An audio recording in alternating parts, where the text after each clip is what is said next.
Avenatti's assault on Democrats' credibility. That's the focus of tonight's angle. Since Trump entered his run for the presidency in 2016, Democrats and their media sycophants have been on an absolute mission to not just defeat him, but to destroy him, and all those around him as well. They're also blinded by their hatred of all things Trump, so much so that they've hitched their political wagons to a cast of radical, unsavory characters that looks like a reunion of the Suicide Squad. Enter Michael Avenatti, a two-bit tax cheat and a celebrity attorney reborn as crusading lawyer to porn star Trump accuser Stormy Daniels.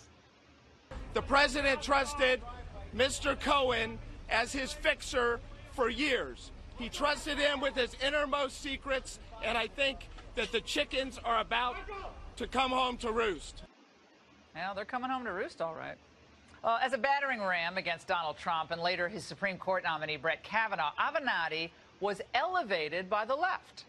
The media couldn't get enough Avenatti. He went from huckster, hard-charging plaintiff's lawyer to a nationwide brand. His face was suddenly plastered all over TV. And print? Well, this profile from Vanity Fair is my personal favorite. There he is, the race car driving lawyer with the shaved head and well-defined cheekbones who launched 1,000 heart eye emojis. Oh my. I don't think I can continue. Now, the piece goes on to address some pretty salacious rumors about his tan. I don't fake bake, he said. He does moisturize twice a day, but shuns complicated skincare products such as eye creams and 40-minute masks. At one point last spring, he was getting 100 to 125 interview requests a day. He was soon a featured guest at glittery events as well, like MTV's Video Music Awards. Well, maybe they confused him, I don't know, with that rapper Pitbull? I see the similarity. Their political and entertainment, the political and entertainment media, they just worked overtime to showcase all things Avenatti. Thank you very much. What's right is right. You saw this coming. You were putting a lot of chips on what was going to happen with Michael Cohen and what it would mean for your case. But today, your stack's looking a little higher. Little higher. All right. Michael Avenatti, thank you very much. Appreciate it. Look, Avenatti has been getting fed information that has wound up being more true than not. What he's doing on TV, that's his business and the people who put him on. We're going to bring in a key player from all of this, Michael Avenatti, because he sees it differently. Curiously, neither Cuomo nor Don Lemon, though, covered Avenatti's arrest last night by the LAPD on domestic abuse charges. Wonder why. Though last night, Anderson Cooper did cover Avenatti's post-prison press conference. And I appreciate it. Thank you. That's Michael Avenatti, who's just, I guess, MJ, been released from custody. We're, of course, going to continue to follow the story tonight. There's even more breaking news this time in the Russia investigation, a potentially big development as we wait for new moves from Special Counsel Mueller. That is next. Wait. I missed that. Wait, that was like a drive-by mention. He's like, okay, can we move on to the next topic now? Please, go. Well, from Weinstein to Sharpton to Farrakhan and now to Avenatti, the Democrats have a pattern, don't they, of aligning themselves with seedy figures, even if it means betraying the Democrats' espoused values that would actually advance their cause. The Democrats are more than happy to sell out basic principles of decency and fairness in their efforts to take down Trump and, frankly, anyone connected to him. At least Avenatti was forthright in his intentions, though. I believe that our party, the Democratic Party, must be a party that fights fire with fire. So I say, when they go low, we hit harder. Isn't that what the woman is saying, accusing him? But the Dems should have seen the Avenatti flameout coming a mile away. A guy who tried to cheat his law partner out of millions in fees, a guy who was evicted from his own offices, who was willing to cast his lot with a sad figure like Daniels, a guy who stooped even lower to peddle Julie Swetnick's false and, frankly, defamatory claims against Kavanaugh. Avenatti was an arrest waiting to happen. In fact, last month, Senate Judiciary Committee Chair Chuck Grassley made a criminal referral to both Avenatti and Swetnick for making false statements to Congress. And this was some guy, that the left seriously considered as a presidential contender for 2020.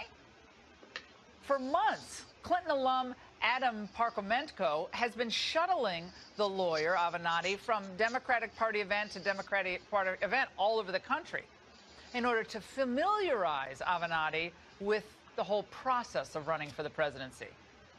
And the Vermont Democratic Party actually canceled Avenatti's appearance this weekend following his arrest. Well, in a twist of fate, the man who urged us to believe the women making wild, decades-old allegations against Kavanaugh now has a change of perspective. I have never struck a woman. I never will strike a woman.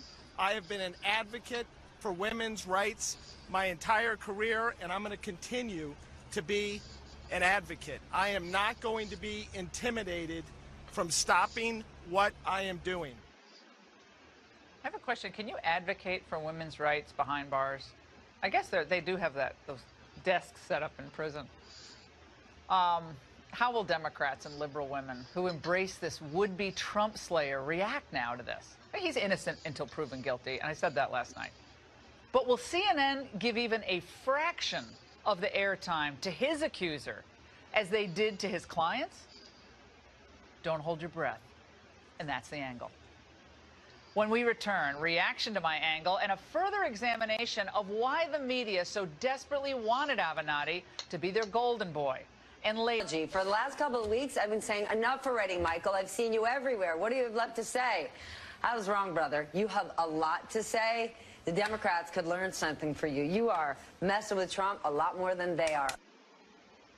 Oh, why didn't we use that for the angle? That's the best one ever. Well, back now to tonight's angle, Avenatti's assault on Democrats' credibility. I laid out my case. Now let's see what my panel thinks. Here with us is Wisconsin Republican Congressman Sean Duffy and attorney Scott Bolden. All right, Scott, let's start with you. Now, Avenatti was all about the women. You got to believe the women. The women. What does she have to gain? What do these women have to gain after Christine Blasey Ford got $1 million from GoFundMe? What does she have to gain? I think she had a lot to gain.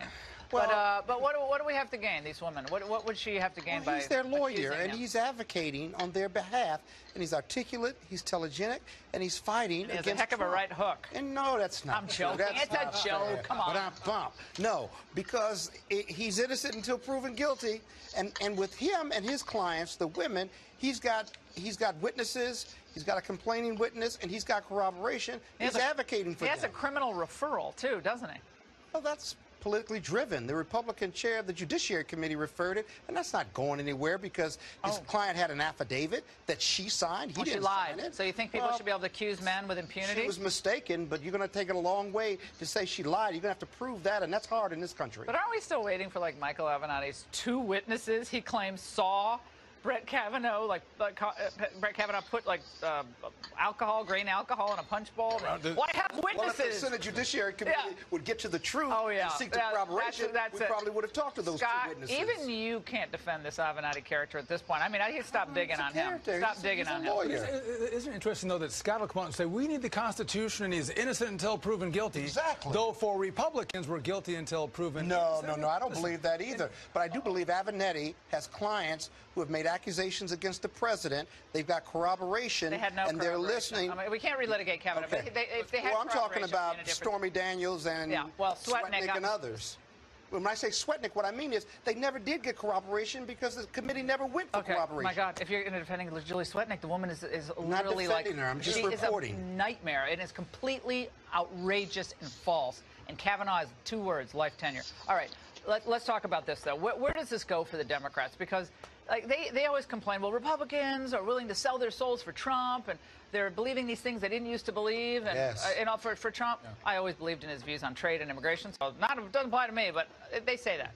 But what about this? This guy is a piece of work, whether this is true or not. I'd take all this allegation from yesterday off the table. Yeah. Just his other behavior and all the other stuff he's been through and done. So first of all, I think the guy's a scumbag. The three of us are lawyers. He gives lawyers a bad name. That's why I don't say I'm a lawyer. I'm a prosecutor. Yeah. Because we have such a bad reputation. But, I mean, here you have a guy. He's an attractive man. He's well-spoken. And you have a guy like that who's willing to be a pit bull against Donald Trump, and you'll have every liberal network put him on TV to bash the president, take down his judicial or his Supreme Court nominee. And when this story comes out, it is crickets. I thought it was fascinating what you played in the angle, which is you have CNN talking briefly about this story and back to Russia. Back to Russia. It's like Russia 4 seconds. Right? 4 seconds. Yeah, yeah. No, I mean, we all have to admit that was just so obvious. Like Anderson was like, let's get off this story like now. Okay, we've elevated him for months. Now we can't report on this. All right, these are Iowa voters, guys, who are reacting to a possible Michael Avenatti run for the presidency, and they actually seem pretty excited. Let's watch. You potentially vote for Stormy Daniels' lawyer, Michael Avenatti? I probably would, yeah. I'm going with Avenatti. Avenatti. I would lean that way. Towards Avenatti? Yes. That was in August. I don't think we'll be doing those interviews anytime soon. No. Yeah, maybe, maybe not. But politics and elections are about who you like. And voters vote for who they like regardless of their policies. He's an attractive candidate. He's got no political background or record, don't get me wrong. And I'm not sure he could make it through the Democratic primaries with so many other Democrats running. But it's an interesting story, but I don't think it has a lot of depth and substance to it. Would you ever fail to pay your law partner like millions of dollars that your law partner is owed on a case? Judge ruled a $10 million verdict against Avenatti, cheating his law partner. He's got baggage. That's like cheating at golf times 100. Would you ever vote for someone who's been accused of groping 20 women? Yes. GOP voted for Donald Trump. He's accused of lying. He's accused of lying on his taxes. You still voted for, not you, but the GOP voted for him. So why not Avenatti? I'm not a big fan of Avenatti, but Donald Trump's proven that anybody can get elected. Donald Trump had an agenda. Michael Avenatti is only anti-Trump, and that was the message of the Democrat Party, which is going to be Nancy Pelosi as well in the new country. Listen, this is all they run on, right? Is I'm anti-Trump. This is a hard argument I'm making tonight. It's an anti-Trump movement, and that's why people he hates Trump, and he gets great airtime. And he can run for president. It worked for some of these House seats. The Democrats took it for some of the House seats, and maybe they think they can win the presidency with it. And I don't think you've heard the last of Michael Avenatti. And I said innocent until proven guilty last night, and I said you can't believe someone just because they make an accusation, even though he didn't give that same courtesy to the other folks. He was probably set up anyway. Oh, it's don't say it. Marion Barry line. Okay, I thank you. God bless you, and may he continue to bless the nation that has showered this land with love for more than 2 centuries. Thank you all. God bless you all.